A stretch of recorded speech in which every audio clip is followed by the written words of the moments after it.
Olá, eu sou a Júlia Bessa, orientanda do professor Laércio aqui do Departamento de Fitotecnia, e hoje vou apresentar para vocês do CIA o trabalho sobre a caracterização morfológica do sistema radicular de plântulas de soja sob impedância mecânica.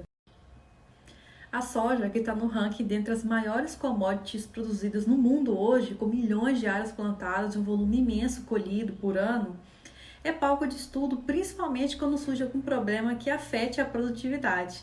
Hoje, com o nosso sistema cada vez mais mecanizado, com máquinas que produzem carga mecânica sobre a terra e, em algumas situações aliadas ao preparo inadequado do solo, fazem com que surja um fator chamado compactação do solo, que hoje em dia é uma das principais causas do enraizamento inadequado das plântulas e de queda de produção das lavouras. Portanto, tudo que a gente quer gerar é um ambiente sem restrições ao sistema radicular, para a planta conseguir absorver bem os nutrientes da terra e se desenvolver.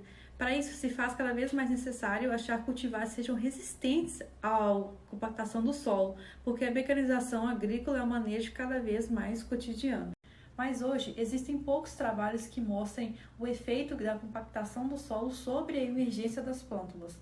Por isso que esse trabalho foi feito com o objetivo de caracterizar o sistema radicular das plântulas sob impedância mecânica e identificar quais genótipos tiveram melhor desempenho de penetração radicular sob esse impedimento físico. Antes do experimento, foi realizada uma avaliação fisiológica da qualidade das sementes utilizadas, e para isso foi feito os testes de germinação e vigor de sementes.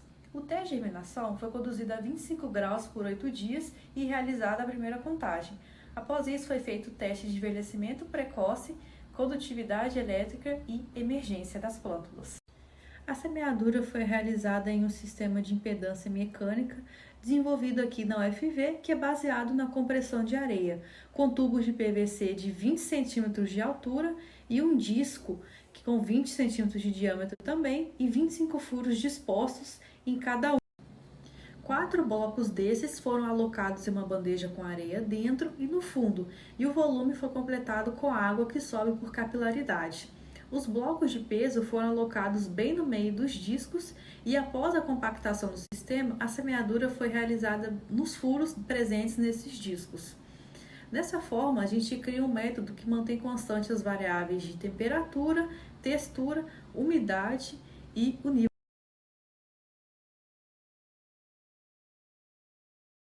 Após 7 dias de semeadura, as plântulas foram colhidas e a matéria seca foi avaliada pela técnica da secagem na estufa.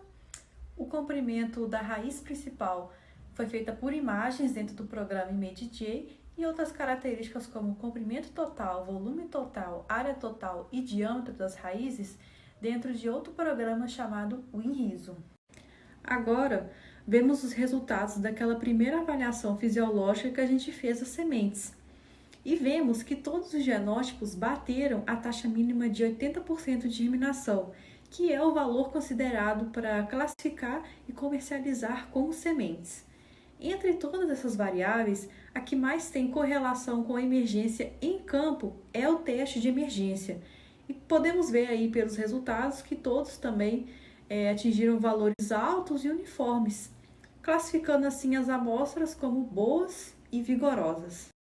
Agora, partindo para a avaliação do crescimento das plântulas, a primeira coisa a destacar é que não houve uma correlação significativa entre os fatores genótipo e compactação, sendo esses 3 genótipos destacados aí os que obtiveram os maiores valores dentre as variáveis observadas, em detrimento aos outros 2 que obtiveram os piores resultados.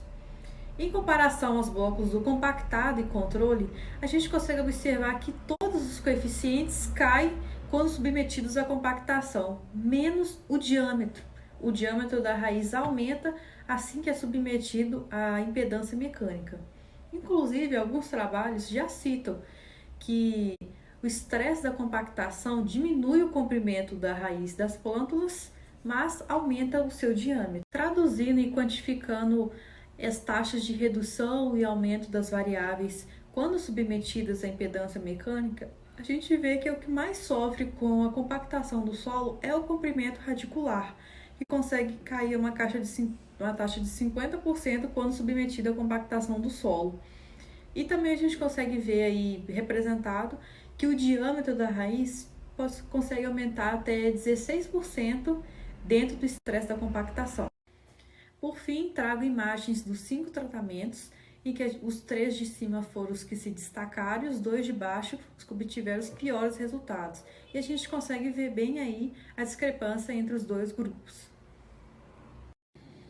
Conclui-se com esse trabalho que a impedância mecânica reduz a taxa de comprimento das raízes, mas aumenta significantemente a espessura, o aumento do diâmetro radicular.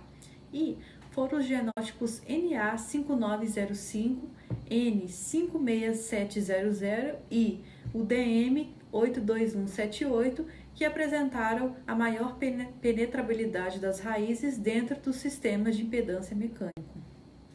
Por fim, muito obrigada a todo mundo que assistiu meu vídeo e um agradecimento especial ao grupo G100, ao CNPq, ao CAPES, ao UFV e à empresa GDM que disponibilizou os genótipos para esse experimento.